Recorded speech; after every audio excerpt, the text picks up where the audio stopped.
Welcome back to Coffee and Conversation. For all you Audie fans, he is about 3 feet away from me. I have the ironing board set up because we're back on track with our giveaways again. So I have it out so that I can press the little scarves before they get mailed out. And do keep that in mind. This giveaway is going on, so scoot on over to the suemesangels Facebook page. Sign up for the giveaway. Anyway, ironing board is out, no scarves on it, fortunately, because Audie noticed and he's sleeping on it. So he's right over here. And although he does not look like he's even close to waking up, he's very nearby, so we may see him. Yellow for Catherine, for Lex's mom, for everybody dealing with cancer. We're wishing you the best.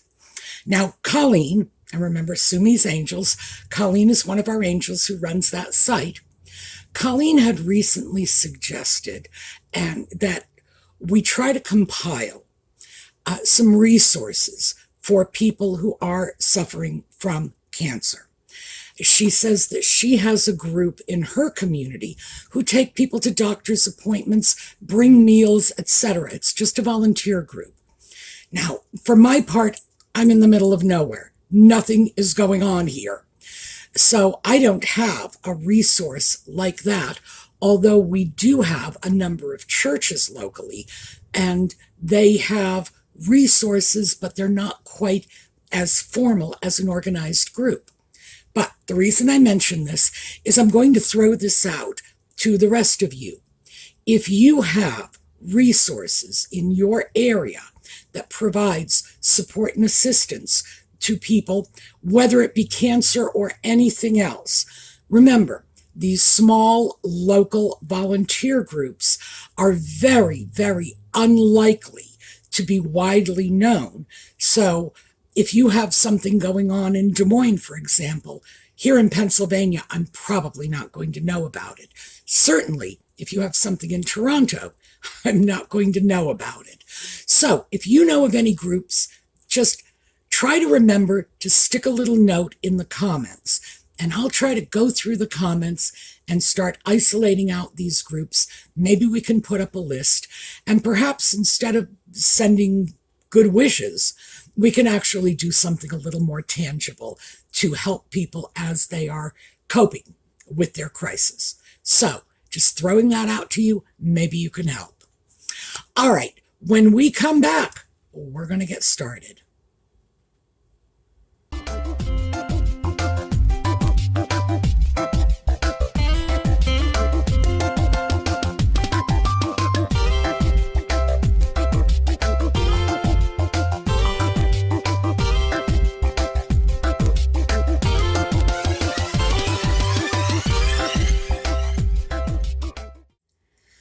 So as I mentioned yesterday on my disjointed ramble, I've been watching YouTube sewing videos lately, and it's one of my little sort of secret pleasures. I do like watching sewing videos.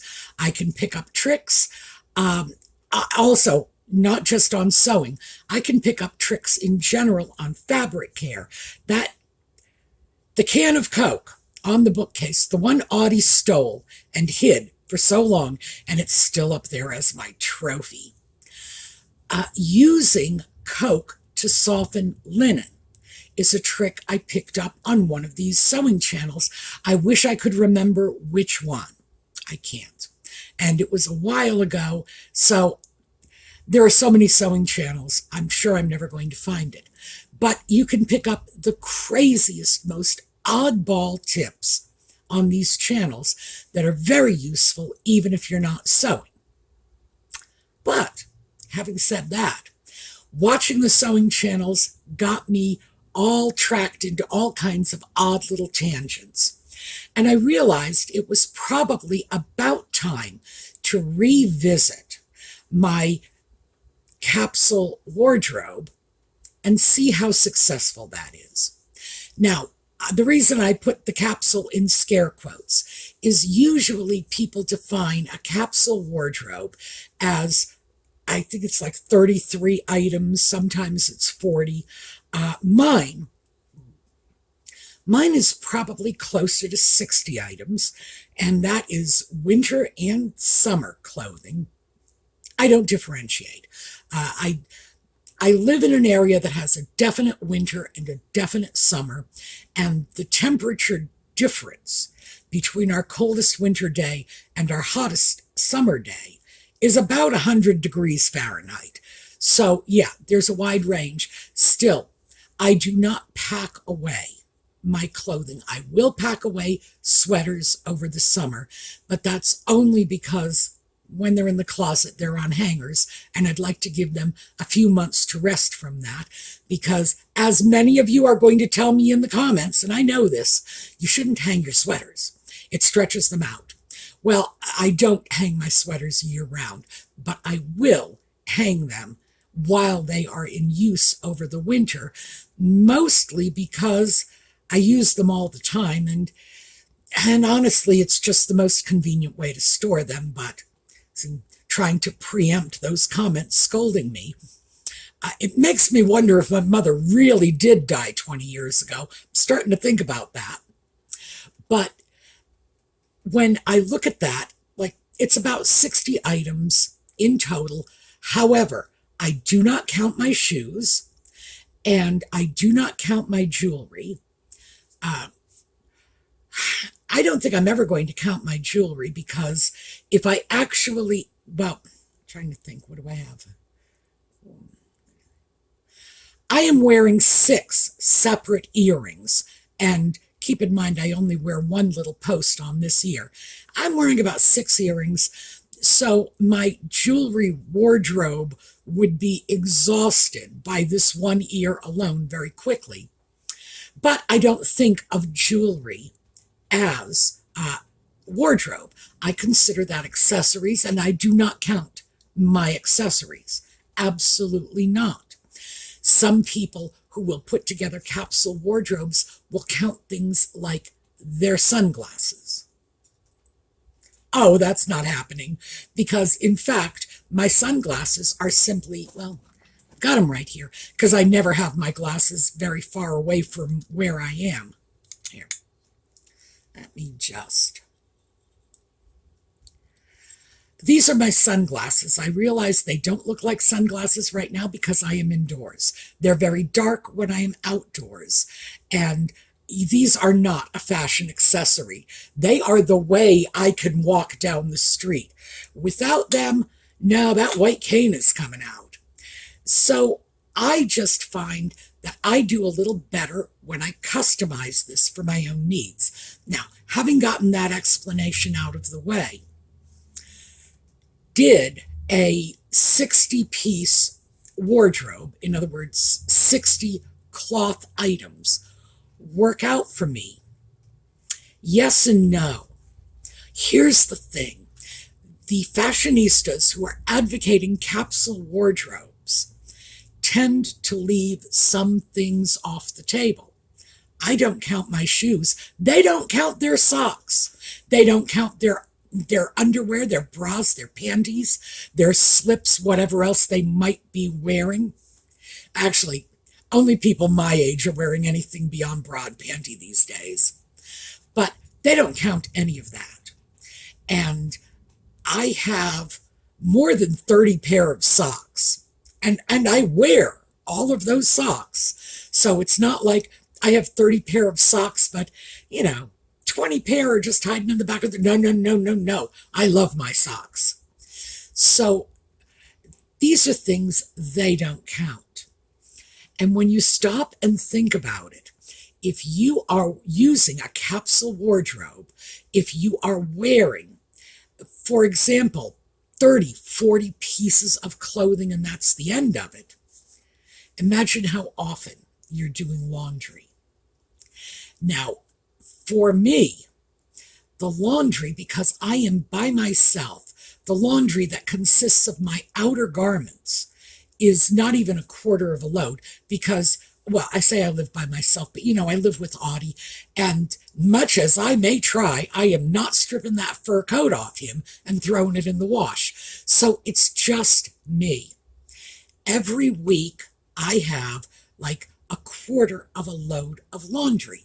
And for many of us, there's a certain element of conservation involved in selecting a capsule wardrobe as a lifestyle choice. We do it because we feel there's too much stuff and too much waste. Some of us are deeply concerned about the health and welfare of the planet. Others are concerned simply about the dollars and cents costs, not just to ourselves, but to society in general. So that conservation element cannot be underestimated. I like it because it appeals to my generally frugal nature. Remember, I was raised by people who lived through the Second World War. My grandparents lived through the Great Depression. So, yes, I was raised in a generation that just from the time we could talk could say, bank closings, yes. So, obviously, it's a part of this for me, just a general frugality, waste not, want not, those solid New England values that everybody makes so much fun of, but they were really, really very, very valuable parts of most of the lives of the people of my generation. So when I look at that and I'm looking at if I start scaling down my wardrobe and I end up looking at a quarter of a load of laundry every week, does that mean I'm only going to be able to wash my clothes once a month? Because otherwise, I'm going to be wasting energy. I'm going to be wasting water. You're going to be wasting laundry detergent because no matter how careful you are, trying to scale that laundry detergent down to 1/4 of what a full load should be, no. So it is very wasteful. But can I go a month without doing laundry? For me, the answer is absolutely not. Why? Remember, 30 pair of socks. Actually, I think it's 34 pair of socks. Loads and loads of socks. Let's just keep it there. I may have a whole boatload of socks, but I do not own 30 pair of knickers. And my socks are wool, which means all I have to do is take off a pair of socks, shake them out, turn them inside out, let them air out, and I can just wear them again. It was hard for me to get used to, but with wool socks, I eventually got used to it. But underwear? No. No, I'm sorry. That's not getting taken off, shaken out, and worn again. It's not happening. You can get away with a little more with regard to bras. By the way, here is a little bit of bra washing information that I have gathered from bra washing experts. Lord only knows who they are. Although one of them did come from something published by Martha Stewart. So maybe she's a bra washing expert. I don't know. Your bras should be washed every 2 to 4 wearings. This will vary. For example, in the heat of the summer, your bra might need to go into the laundry after every single wearing. In the winter, maybe you can get away with 4 wearings before it gets gamey. The way to do this is you take the number of your bras. Let's say you have 3. You wear a bra Monday, take it off, shake it out, set it aside, let it air out. Don't throw it back in a drawer. Just let it air out. If you have like a towel rack or something, your bra can sit there for a couple of days. Bra 2 on Tuesday, bra 3 on Wednesday, bra 1 back on Thursday. So it's had 2 full days to air out, to allow the elastic to sort of reshape itself. And that's how you do it. It's most effective when you rotate through your bras. So that's just a little digression that you might find useful. I know I did. So even though, obviously, I could get away with, say, 10 bras, could I? No, because I can wear them maybe as many as 4 times. I haven't done the math on that, and I'm not prepared to do it on the fly because I've already distracted myself once. The fact is, I don't have 30 pair of knickers, and I don't have the 10 or 12 bras I would need to get through one month to the next without having to wash clothes in the meantime. Would 60 garments, various tops and bottoms in my closet, allow me to go for a full month between washings? Yes, theoretically it would. In practice, I'm not so sure, but absolutely theoretically it would. But this is the part that the capsule wardrobe advocates are not talking about. They are not talking about the reduced laundry requiring many more of your intimate apparel items, the items that they just have to get washed. If I didn't have wool socks, my socks would be in the wash. I'd be taking them off. They'd simply go in the laundry basket every night. They always have done that. And at that point, 30 pair of socks would start to look reasonable, wouldn't it? You know what? I'm just going to stick with that because it makes my current sock collection look a lot less crazy. But the fact is that capsule wardrobes have to be dealt with differently. And what you save with one hand, you spend with the other. So my laundry cycle is about every 2 weeks. The reason for this is because I have the necessary knickers to get me through 2 weeks. And I have the necessary bras to get me through 2 weeks. No longer. And there are plenty of times when I'm doing the laundry every 10 days, which is like 3 times a month, simply because all the stuff I really want to wear is in the hamper. That's something they're not telling you. And also remember, they don't count the underwear when they start itemizing the stuff in their capsule wardrobes. For them, socks and underwear don't count. The socks don't count because they're kids, they don't wear socks. I'm like, really? They don't wear socks. You gotta know, I love my socks. I look at that and I think, whoa, that is just so far out there. But they don't. So for them, they have this limitless underwear and sock allowance that is going a long way towards extending the utility of their tiny little 33-piece capsule wardrobes. Why? Okay, so I can say from my own use of capsule wardrobes and my own use of undergarments, my tank tops are almost all linen. I can wear a linen t-shirt, or an undershirt. Well, this is a t-shirt. I can wear a linen undershirt, a linen tank top underneath the t-shirt. Shake it out, let it air out, and wear it the next day. Why? Because linen has antibacterial properties, because it doesn't retain odors, because it's a garment that if you don't get it physically dirty, spilling hot chocolate on it or something, you can go for a lot longer than you might think without changing that out. Furthermore, as long as I have that linen underlayer underneath the shirt, by the way, this one is also linen, so I can get away with this even more. But as long as I have that linen layer underneath to absorb all of the body oils and whatever, I can get a lot more wear out of this. I might not have to throw it in the wash quite as often. But they're not sharing any of that. And the fact is that by not counting their underwear, they're cheating. They are getting into this whole area of undisclosed clothing.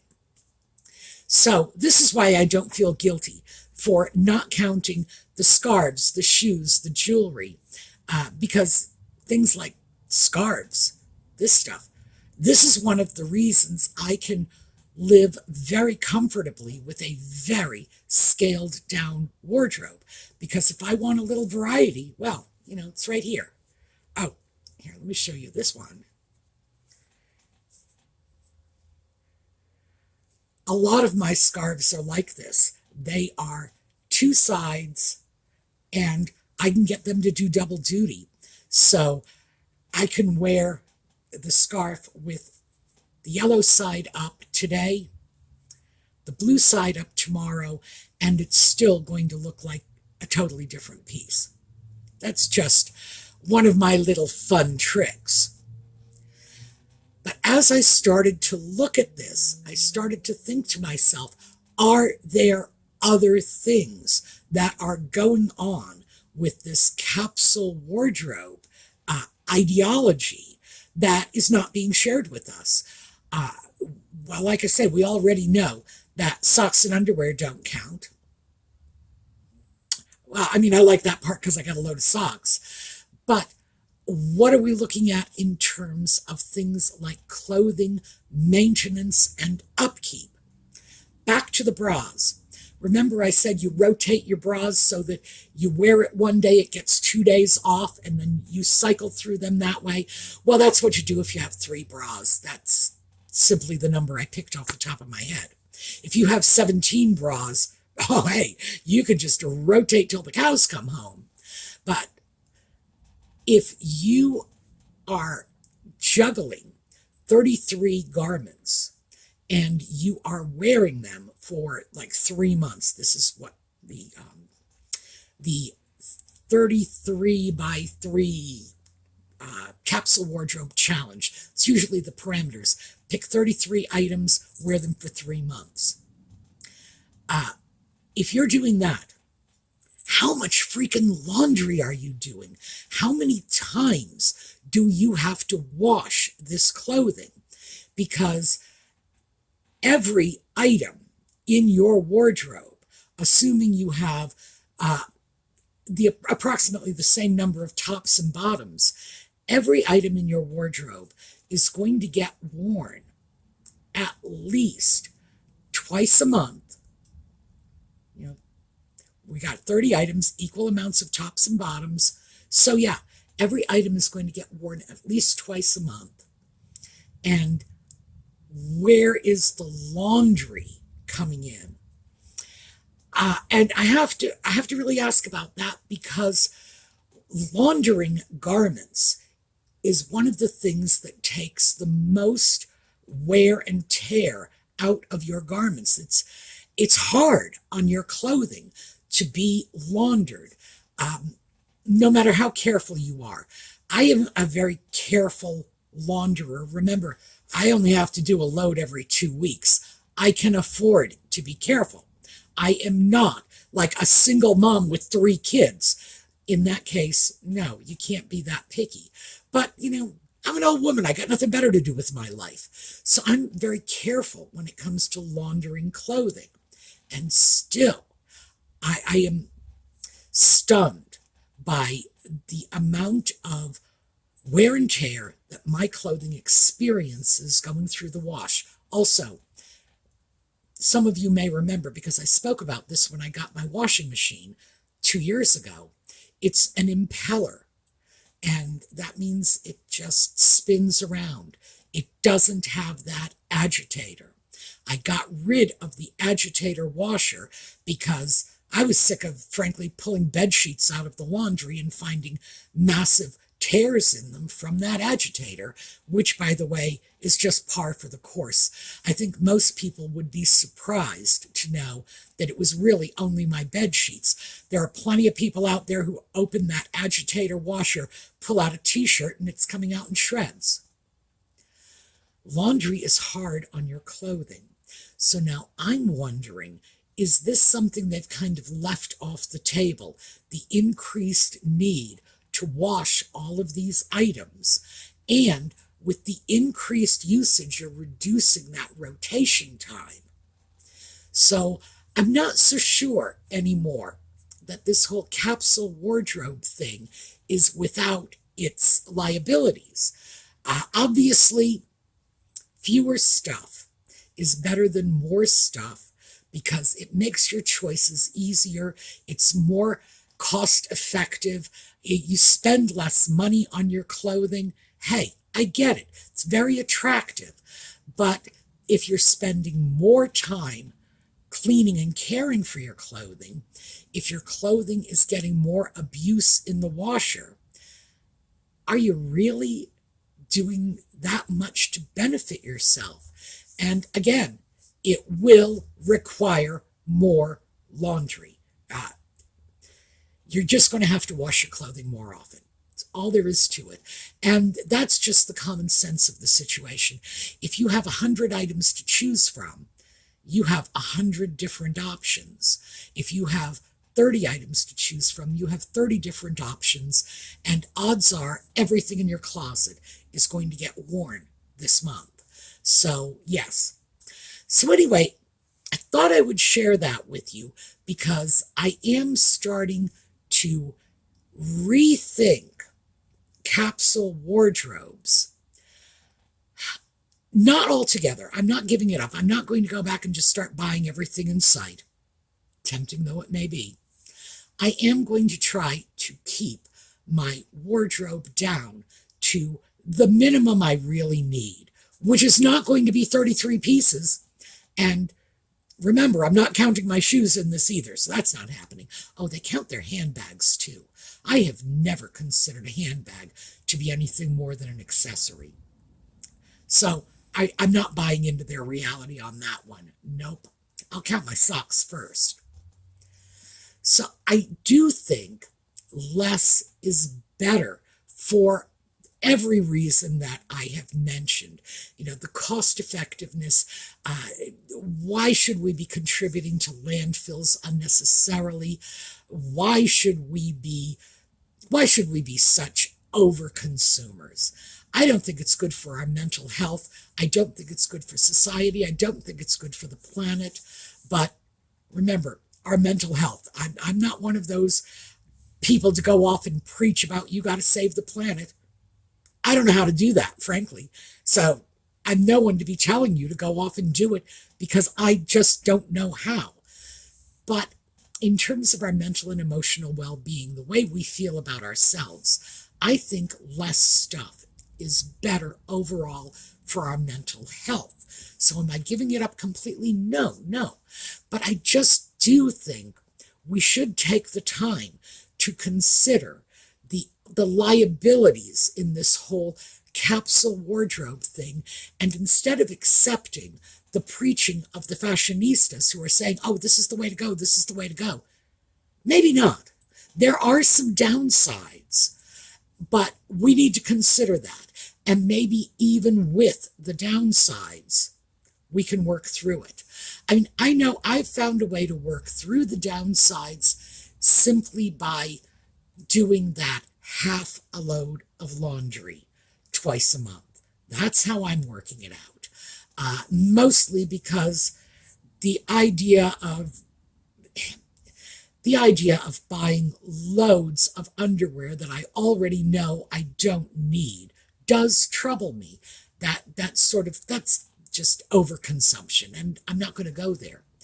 So what my trade-off is yeah, I'm doing laundry about twice as often as I have to. But I think we need to be aware of it. We need to acknowledge that this is the trade-off. That yes, we are being conservative in our clothing choices, but we are using more energy. We are using more water. We are giving our clothes more of a beating by washing them more frequently. We just need to acknowledge it and move on. And saying that does not mean that we're not allowed to use some energy, to use some water, whatever. My cat, the one sleeping on the ironing board right now, my cat likes a full bowl of water. And his water bowl is the same as it's always been. It was the dog's bowl. No matter how much water I would put out for Audie, he would always steal from the dog because the dog's water tasted better. A dog was a dog, and dogs need water, or they'll drink it out of the toilet bowl, as we all know. Dog's water bowl holds a quart of water. Audie wants that bowl filled up the same way I used to fill it up for the dog. And then he'll go in that afternoon and say, yeah, that's this morning's water. Dump it. I need new water. Oh, and wash out my bowl. I know it's only had water in it, but wash it out. Use soap, use hot water. So even things like that, of course. My cat is an energy hog. So I don't have anything against using energy, using resources to make our lives better. That's what it's there for. We get the electric bill, we pay the electric bill. It's not like we're demanding that society give us this for free. You know, we work, we pay our bills, we're entitled to enjoy the fruits of our labors. So I'm not trying to get crazy, but I do think we need to recognize this and recognize the ways in which these eco-friendly, highly conservative fads, and I'm going to call it a fad, although frankly, capsule wardrobes have been around for 100 years. It's the popularity now pretty much does make it a fad. Sorry about that little break. I got some surprise company. Do you want to say hi? There we go. That's what a sleepy cat looks like. So what was I running on about? I think we just need to be aware of the hidden costs and the hidden liabilities of these fads, trends, whatever you want to call them. Are we really doing what we think we're doing?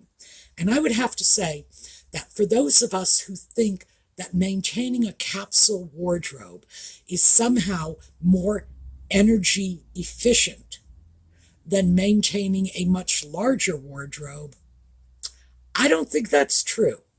So do it for whatever reason you want, but just be clear about what the trade-offs are, because the only way you can make a good decision is to make an informed decision. Are you falling back asleep again? I think you are.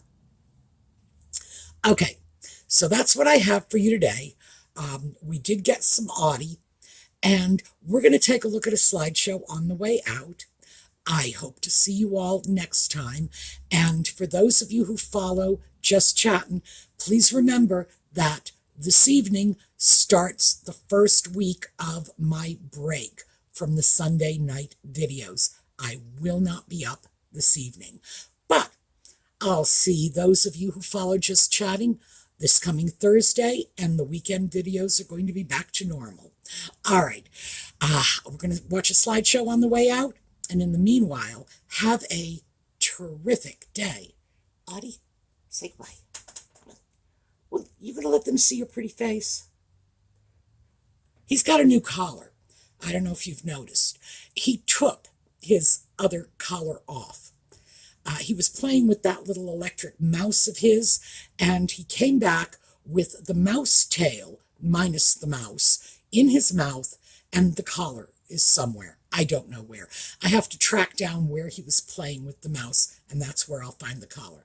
So fortunately, I have a giant box of collars, so he's got a new one. All right, see you next time.